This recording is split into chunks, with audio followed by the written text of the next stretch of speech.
She's been very active in philanthropic activities, and few women in the United States have ever put a company in such a nice net free cash flow position to take a little company from Monroe, Louisiana, and buy Embark and then buy Quest. So welcome, Karen Puckett.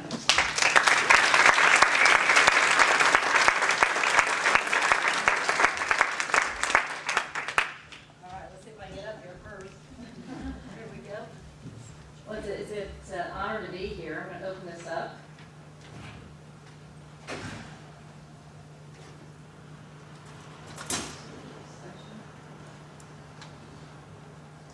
we go. All right. It's an honor to be here today. And can you see me okay? I'm 5'3½", and sometimes they don't get that right at the podiums. It really has been a great relationship, and just I love Montana. I think you guys do a great job. There's so much entrepreneur spirit in Montana. I love coming here. We have a great team here. I'd like to first have Jeremy Perkins stand up. He's our Vice President General Manager of Montana, and he is moving from Kalispell to Billings. He just moved last night.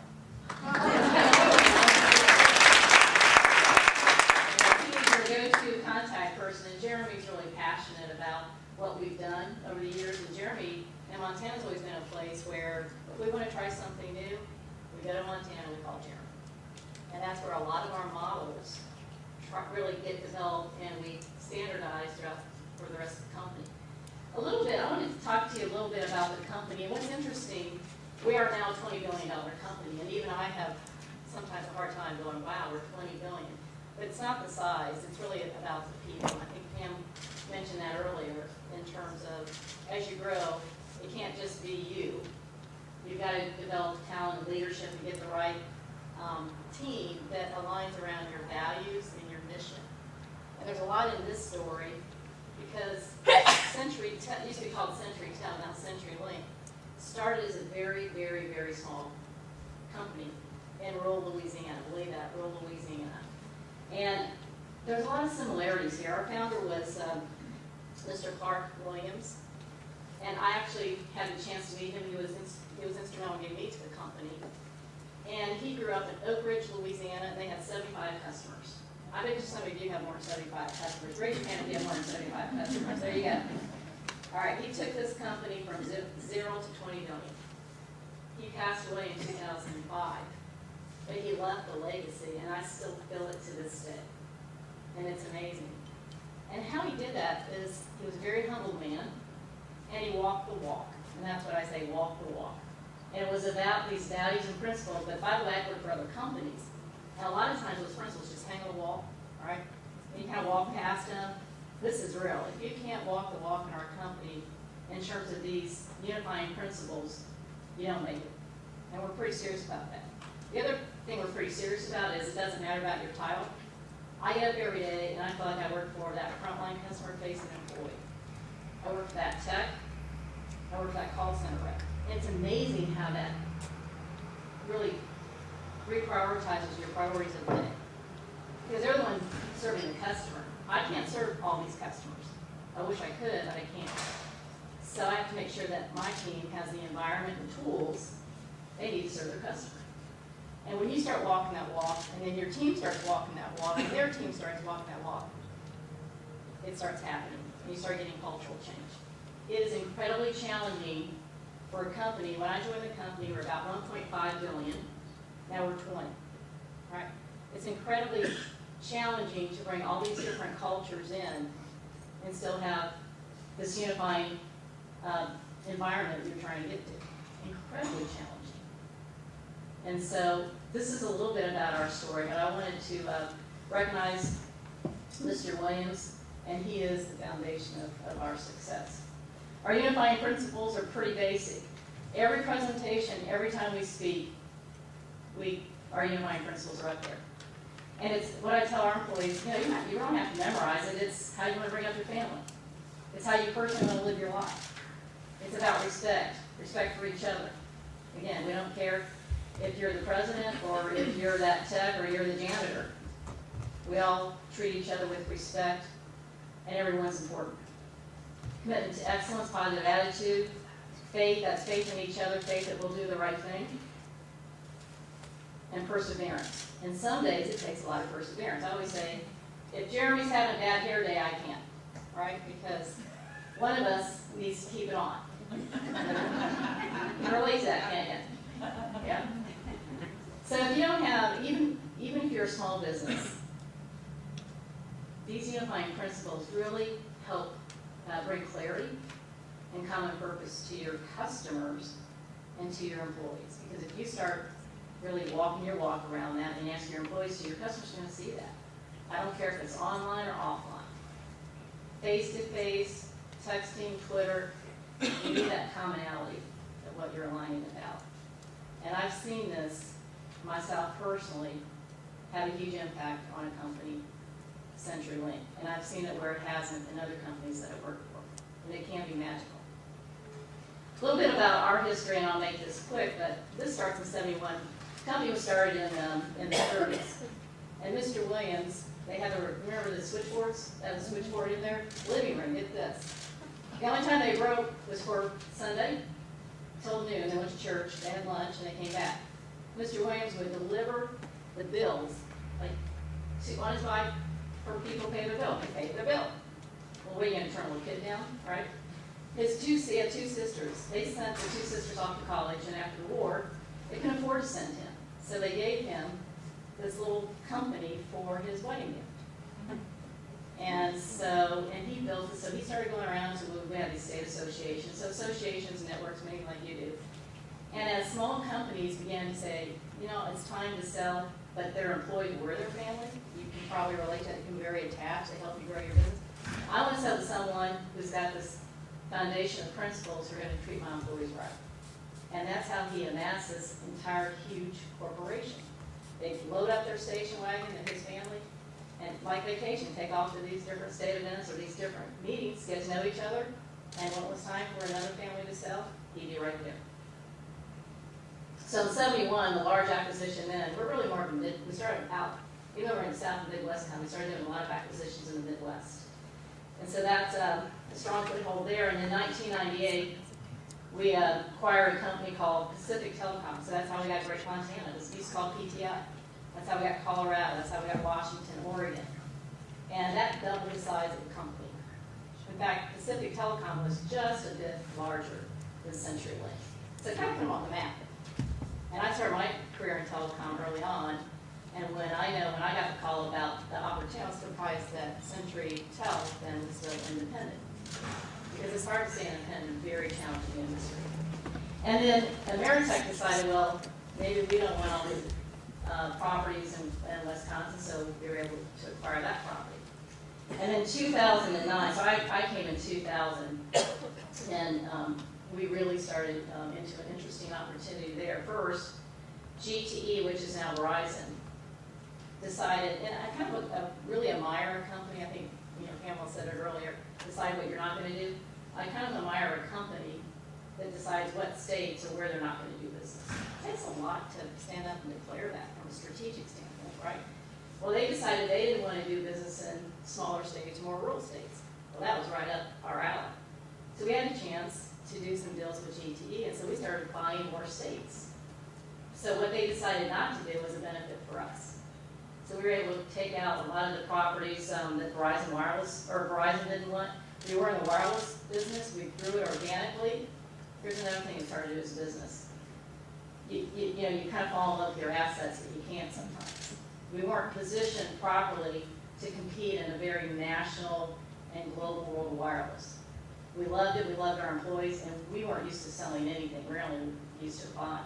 So we decided that the right thing to do was to sell our wireless company, find a player that could help take care of most of our employees. That was important to us. Yet, growing other ways, and that allowed us to go buy more properties that GT was going to sell, be more of a rural broadband provider, was the strategy there. We were able to buy some fiber assets out of bankruptcy. So sometimes companies fall in bad times. If you're strong in your balance sheet, good time to buy. We usually strike when someone else is weak in terms of balance sheet standpoint, and that's helped us over the years. We were able to buy another little company called Madison River, and many times, this was all through a bidding process. We were competing with larger companies. But it wasn't just about, the value you're willing to pay. It was really about the management team and how we walk the walk. And I'm telling you, go back to those principles made a huge difference in terms of how we treated the potential seller. A lot of honest integrity, and they knew what they saw was what they were going to get. And that's paid off over the years. And then Embark. Embark was 2.5 times our size. Embark was a Sprint. They used to be Sprint, was a wireline, local from Sprint. You're probably familiar with that. They'd only been independent for about a year, and their board decided it was time to look at strategic opportunities. I know everyone sat back and said, there's no way that Century Tug would buy Embark for 2.5 times larger. And we did. And then the Quest came up almost too soon, because we just closed on Embark, and that was enough to digest. But there were a lot of strategic reasons there, and I remember thinking, because I'm the one that gets to integrate all this too, You got to walk the walk now. So we just closed on Quest, and we've been a company not quite 100 days. April 1st was our first time. I spent time this morning with the local techs here, and we talked a lot, and Jeremy, we've got great plans here. So I wanted to share, and then we just closed, we made another acquisition, we closed last Friday. You hear a lot about the cloud and cloud computing, you got Apple coming out with this product now, it's Microsoft, so we had our eye on this. It's kind of an augmentation to what we do. And there were applications that, I think cloud's a silly word, but that's the term, you talk about terminology within your own industry. That's where the applications are up in the sky. And so if you want to do email, you don't have to go buy all the applications or deal with Microsoft. People like us get to do that, right? And you can just kind of buy as you need. So it's going to be a great emerging market for small businesses. Watch it, because it's going to be. They're growing. This sector should grow about 20 to 25% a year. Well, not many sectors are growing that large. And so we had a chance to go buy this company. They have a lot of assets, both locally, throughout the country as well as internationally. So we're in the process now of just assessing what product markets that we can have for small businesses. Our vision. You talk about missions and visions, but ours is pretty simple. It really is about improving lives. And the thing that I've noticed, Glenn Post is our CEO, and I work for Glenn, and just who we really are about improving lives. Yes, we are a telecom company. Yes, we are a technology company. But that just allows you to enable something, right? You use technology so you get something done. Well, we're about improving lives. We want to help people stay connected to their families, to their businesses, to their customers, to their communities. And if you think about that, that's pretty empowering for our employees. You guys get up every day and improve lives. You don't go just fix the cable, right? You don't go just do repair in someone's house. You improve lives. You enable lives. So we're really trying to speak with our employees more, and it's very empowering to watch that. And it's all about then the personalized service for us. Even at a $20 billion company, we believe and we are committed that it will be a personalized touch. And trust me, I get all the emails, and it's not. You talk about all social media. I do have Google Alert, and I underestimated how many times like Quest's name would be out in the press somewhere. So I feel like I have to check my email all the time just to see who's saying what about us. But it is interesting to look at your company from an outside in. I work hard to look at our company from an outside in, meaning customer in versus inside out. So a little bit about our model. We have a very different model than Quest had. We have a very different model than Embark had. And I'm here to tell you that there's not a right model. We call it the operating model, kind of how you're organized, how you do things, what's your mindset, what are your approaches. We are organized into regions because we're trying to be as local as we can. And within regions, we have general managers. That's what Jeremy is. So Jeremy is part of the mountain region, and Jeremy is here in Montana. And he lives and breathes Montana. And I can guarantee you, and we have a very small headquarters in Monroe, Louisiana. And I'm not from Louisiana. Do I sound like I'm from Louisiana? Okay. All right. But we work hard to make sure, and we don't have a shy general manager here, Jeremy, that we hear about Montana. I come out and spend time with Jeremy, because Montana has its own set of personalities, right? It's pretty cool.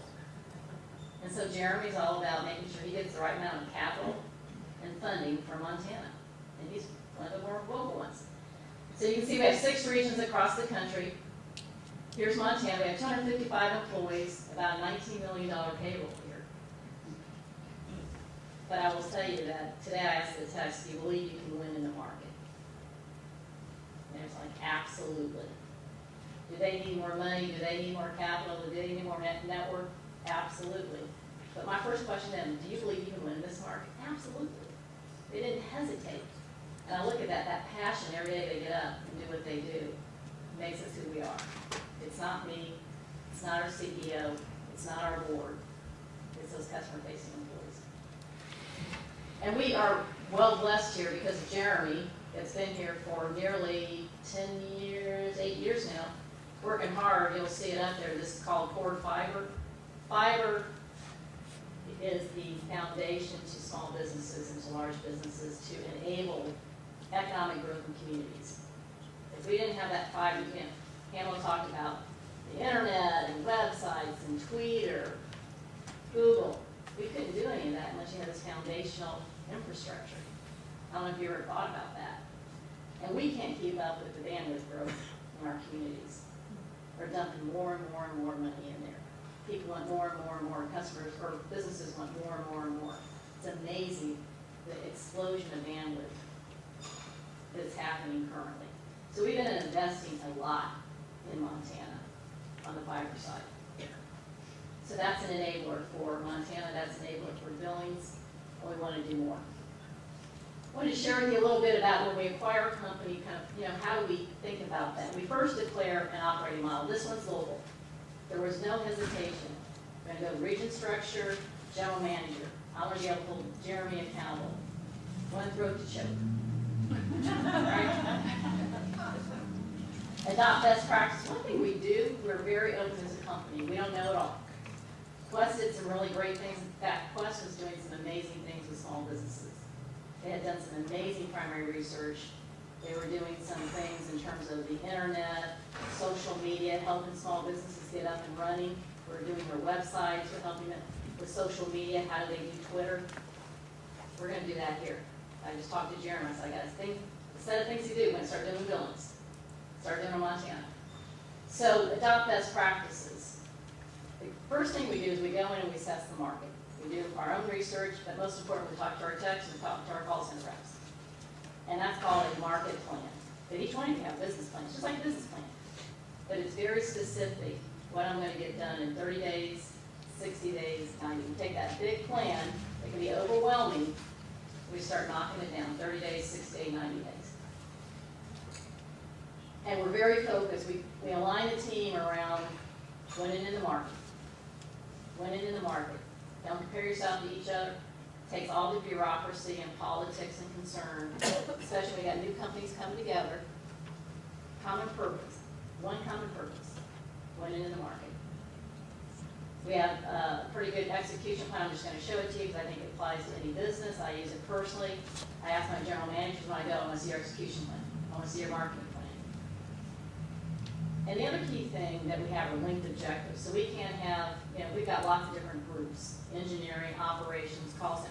They got to be linked. It's amazing to me, and I would bet you even in your companies or your businesses, you sit down and honestly ask yourself, is my organization's objectives linked to the common objective? Do they make sense? Or are they conflicting? In big companies, you have a chance, good chance of having a lot of conflicting objectives. So we work hard to get those linked across the organization. Declare a leadership walk. What does that mean? Well, I watched this fascinating piece on CNBC, some big squawk box person. CNBC, it's on from my time from 5 to 7. I work out every morning on the treadmill. They had this back in 2010, January 2010. Remember Time Warner and AOL? That was 10 years since they had done that acquisition, that merger. And they got the award for the worst acquisition of the decade. And they showed up to get interviewed. Jerry Levin and Stephen Case. I thought that was kind of cool that they were humbled enough to to stand there and have, this discussion, a dialogue with CNBC hosts. And the net of that discussion was amazing to me as I was listening. They said, hey, we had the right strategy. It was 2000, so you had the bubble burst, but we believed in the internet. It was all around the growth of the internet, which is still happening. You know what they missed on? The culture and people. You had a very different AOL entrepreneur company coming together. You had Time Warner, a big corporate company, come together. They did little work around leadership. What's the leadership walk? If you're going to be a part of this team, this is a new team. It's not AOL, it's not Time Warner. What's our leadership walk? How are we going to act, and how are we going to ask our employees hold accountable? And that just crystallized for me. I'm like, wow. Because you spend so much time on processes, with billing systems, you lose sight of the most important thing, your people. So we really prioritize that. I'm going to share it with yours. Not that it matters, but I want to share it with me anyway. So that's kind of how we approach an acquisition. It's all about knowing that marketplace and knowing our employees. And then putting a plan together and telling them what we're going to get done in 30 days, 60 days, 90 days. And closing the loop. It's that simple, and sometimes it's that hard. Our leadership model is, like you keep hearing me say, common purpose. It's amazing in a world of crises or a world of worry or anxiety. One common purpose really can align a team. Really can ground a business. Small business, large business, I don't care. That common purpose. Our walk the walk we call it, how do we want to be? And I've asked our team to hold us accountable. Intensely focused on winning the market, realistic and hopeful. I don't want people to tell me things because they think I want to hear it. I want to be realistic. Give me the facts. And again, I'm hopeful. I know we can do things differently. Trusting and trustworthy. When you're bringing big organizations together, even when you're hiring new people in a small business, you don't know each other. You only earn trust. How do you earn trust? You do what you say you're going to do. Simple stuff. So powerful. And so many times overlooked. Declarative, what's that? So I asked the Billings team, I'm going to be here in 12 months or sooner, but let's just say I'm coming back in 12 months. What are you going to declare you're going to get done in 12 months? So what market share do you have today? How's that going to improve in 12 months? It's that simple. Go do it. I support you. Come up with your plans. Well, let's go. Encouraging the feedback. When you get new companies and employees together, sometimes they're afraid to give you the bad news, or they don't want to say, or they're afraid they're going to get fired, or I don't know you. I'm like, bring it on. All right, make sure you're very grounded in your business and the facts. Sometimes people or even customers are afraid to be honest. You've got to encourage. Big Panel had something on there about encouraging negative feedback. Go get it. It's okay. Just don't get attached to it. Just figure out, okay, what does this mean? Promise-based leader and a fact-based decision maker.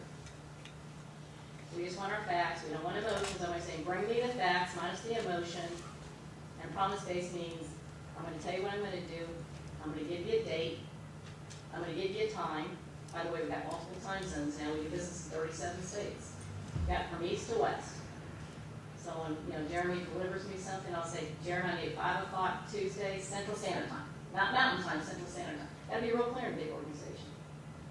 Helps being clear with your employees. Helps being clear with your customers. What are you going to deliver them by when? Be real clear. It's amazing how hard clarity gets sometimes. Because in your mind, you know what you want, right? When you're trying to tell your employees, you can see it, and they're sitting there going, sometimes they don't push back on you. Getting clear with your employees and your team is so critical and hard. And being connected and visible. Spending time with your, I don't care how you do it, face-to-face with your customers, online, watching the tweets, watching this, watching that. You just got to keep it. It's a dynamic marketplace. I don't care what business you're in, what product you're in, what service you're in. It changes. And it changes even quicker and quicker. And this is the leadership model that we use, execution model, stops at the bottom. What's the common purpose? Do my employees understand the roles and responsibility and how to be successful in my business in this model? Do they really understand? Do they understand what their peers and how they're linked? Do they have linked objectives? Integrated work plan, I have a 30, 60, 90. 30 days, 60 days, 90 days. We review it, celebrate the things that we get done, and re-up the ones we didn't and add to it. And sometimes it's as, I think Pam said before, what are you going to stop doing? We are really bad at that, I'll tell you that much. We're working on that one. How do you look at the performance of your business? Being fact-based. What data do you have to know? Are you winning, are you not? Is your competitor taking more share, close share? And then lots of accountability and dialogue. It's amazing when we, I told you Quest has done a lot of work, just great work around small businesses, but you think about it, it is the heart of the economy. It's the heart of the economy. The unemployment rates concerning in the nation, Montana, you're pretty blessed to have a lower unemployment rate as a state, but still it's hard. You are the ones that are going to generate the jobs of the future. I work for a big company. I didn't start that way, but I do now. I know that my children, it's highly likely that they're going to, work for a smaller company or another smaller company. That's just how the world's going. So you're not only developing smaller businesses, you're setting the way for the future and helping, the future generation know how to do it. But just look at the stats in terms of, they drive 68% of the new jobs in the nation. Somebody just think about it and go, wow. Because companies like ours get downsize. You're the ones that, and there's lots of talent being downsized. So if you want to grow your business right now, it's a great time to do it. Great time to do it. We, some of the things I talked to Jeremy about, because I wanted to speak directly to the small businesses, is that we want to make sure that you have the local resources here to really demystify this thing called technology and Twitter. And we're going to come out with some, clinics and things that we can do just to get more education out there, because it does get very confusing. You're trying to run a business, not technology. Yet technology can differentiate yourself, and it's hard. It's hard. Find ways like this to share best practices. We've got small businesses in 37 states, so we can share lots of best practices with you. I think that's very empowering. Provide you online resources on that, and just the local model that keeps us closer to you. One of the things I asked the team to go back and look at is what our customers that are small businesses, what would they tell you? And it really aligns with what you heard before in terms of, do you have any e-newsletter to engage with your customers, your best practices, search optimization, which is almost 20 things Pamela laid out for you. Webinars, LinkedIn, I don't know how many of you LinkedIn, staying engaged in your community and support. That's one thing about Montana, it's a very supportive state. Network, knowing each other and helping each other. I feel that every time I come here. It's a cool state. And a couple things just in terms of, me and how I approach business, or myself and my family. I'm a mother. I've had children late in life. I was married 20 years. And when I moved to Monroe, Louisiana, I had to look up on the map. I had a child about a year later. He's now 9, and I have a 7-year-old, 2 little boys. And so that really helps keep me grounded. One of the things I work hard on are what are the outcomes in my personal life or my professional life that I'm trying to create. So I always ask myself, gosh, when my kids walk out the door to go to college, which flies by, they tell you that when a new parent, you're like, yeah, it flies by. I'm like, I wonder what they're going to say about their childhood. So I want to make that. I'm being real. I'm asking my husband, we got to declare this. We got to be real clear so we can start creating those experiences. Or just like visiting here, Jeremy, 12 months from now, what's the outcome going to look like? That helps you drive clarity, and it's very inspirational. So what are your outcomes you're trying to create in your life, or your business, or for your team? Staying grounded, staying centered. It's hard to do. Real hard to do. Struggle with it every day. Trying to be insightful, trying to take time to just be reflective. Keep a good family life balance, easier said than done. I know. Being accountable and take ownership in your life. One of the things I have no tolerance for are victims. I don't let my boys be victims. Mommy, I can't do this as you can. I don't let my employees, I don't let my teams. And it's pretty amazing when you start changing the dialogue of what you could do. We call it shoulds to coulds. When we have breakdowns, if Jeremy's upset about an outage, because we live our lives in breakdowns, right? We do this powerful exercise of he could get upset about engineering should have checked with me, or my employees should have checked with me, they should have called in. Well, shoulds to coulds, which the could becomes a request. What could engineering go do? Jeremy, go make a request. Go sit down with them and request of them certain things. Shouldas to coulds. I'm taking that practice into my organization, which is over 30,000 employees, and they get whiny about this and that. What could you do? Make a request. Takes them right out of it. Makes you very empowered. And then be flexible and accept change. It's happening all around us. It's amazing to me. And it's an opportunity. You guys have all talked about this, I've heard of different conversations. It's those practices that you repeat every day that make you excellent. And the ones that some of the things that you're doing that don't make it excellent or make you excellent or move your business, stop. You find those practices each and every day that you can repeat that make you successful. All right. Any questions?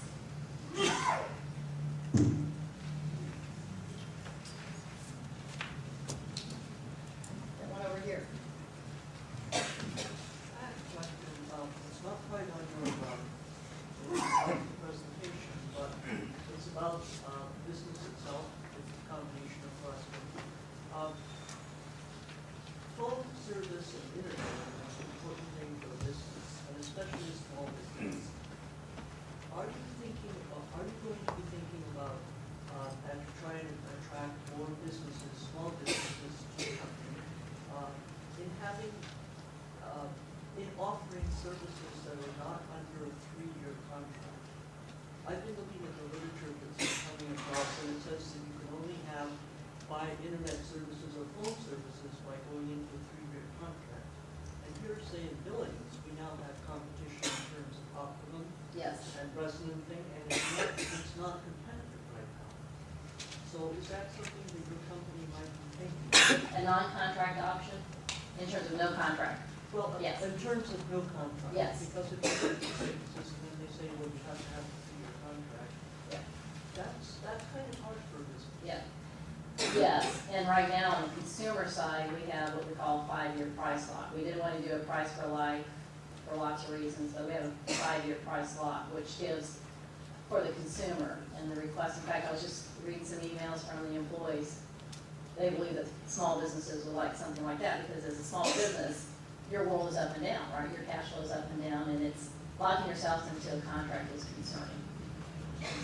So, yes, the answer is yes, and thank you for the feedback. And we'll make sure Jeremy's taking notes. I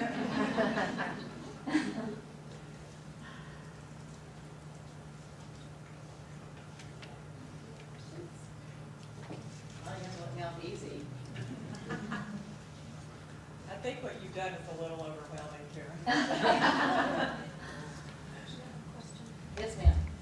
Do you have a lot of internal training available to you and the leaders and so forth? Because obviously you don't necessarily always come into business having a toolkit, knowing how to deal with conflict in the workplace, knowing leadership skills. So do you have a strong internal HR training or whatever you want to call it? So the question was, do we have a strong internal training, leadership training, HR training? And I would say no. But I would say that I am passionate about it, my team is, and we are in the process of really formalizing what we believe. Sometimes in training, we're trying to get to what makes sense for us. Not one of those things that's not too much. One of those, I have to go to class, they're making me go to class, or making me go to this training. We have basic training, but in terms of what we believe makes us successful as a leadership team is where we're trying to customize what we think differentiates us as a company and how we want our leaders to grow up. But there's nothing better than watching someone enter the company and 5 years later go, wow, what a different leader. We want to keep them, but if they leave the company and they're even more successful, that's good for us. So we're really focused around those edges of things that you really can't go by. It's what we know about our culture and us. And I spent a lot of time with our leaders, frontline leaders. We just had a group of leaders in that supervise techs throughout the country. And I spent an hour and a half just talking about leadership. The shoulds to coulds, we do that exercise. I always get great, spontaneous, raise your hand. Do you have a breakdown? Raise your hand. We take one on, and off we go. And we work it together. And out of there, I go, how can we have that many breakdowns? But we do. And if we can get them to deal with breakdowns and get them to break through soon, our company is going to be amazing.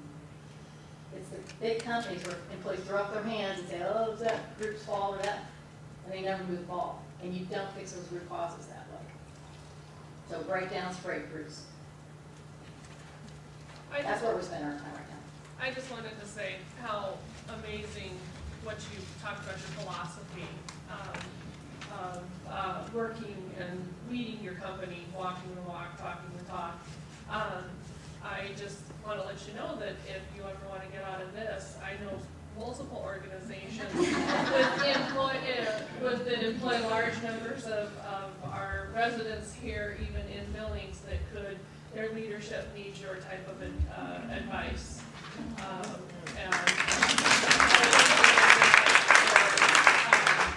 Inspiring that in all of us is because I've been part of two very negative experiences of large organizations where that environment was so negative that it seriously impacted my personal life for over a year, And so to hear, and I have decided that's why I'm here today, is because I have to do something where I can set the mission, values, and goals, because I have to be able to sleep at night. And I can't stand any longer working for an organization who lists these missions, values, and goals on the wall, and I see every day in action the exact opposite of that. So thank you very much for inspiring us and knowing that something like this can happen, and that's the way to really do it.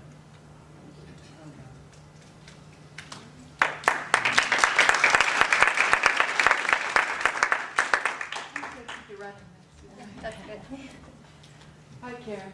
When you were a young person, did you ever think you were going to be in a position like this? And was there something that made you think, "Hey, I can do this"? I mean, you're in there. You're walking a new road that a lot of women have never even thought they could ever do in their lives. What were some of those steps on there? That's an interesting question. I never thought I couldn't do certain things, and so I never looked at it as could I or couldn't I. I just thought, go do it. In terms of strong career, I knew that I was very motivated and that I would find ultimately my way. It was really about finding the right environment for me, too. And I worked in companies that didn't exactly align with my values, and so I elected to leave those companies, leave them and create something different or go somewhere that I felt I would better align. And I say that to any young professional, college graduate, find where you feel that you align with the ethics and the mission and the values of the company. I know that seems so small, but it's not. It's not. There's a huge difference. And that makes you more inspired, right? And then that helps you spread that inspiration. And then, I always just look for opportunities to not really focus on where I was going to be in 10 years, 5 years, but how could I better my best? You hear that, better your best? Those are one of those, how could I better my best? So I think it's just that kind of daily focus. I knew I wanted to do something big, right? But the specifics around that, and I think about the kids that are graduating today, their world is so different. They're not big companies. They're not investment bankers. They're not many of those anymore, right? Their worlds are very different. They're looking for ways. I'm hoping to grow businesses, so we got to help them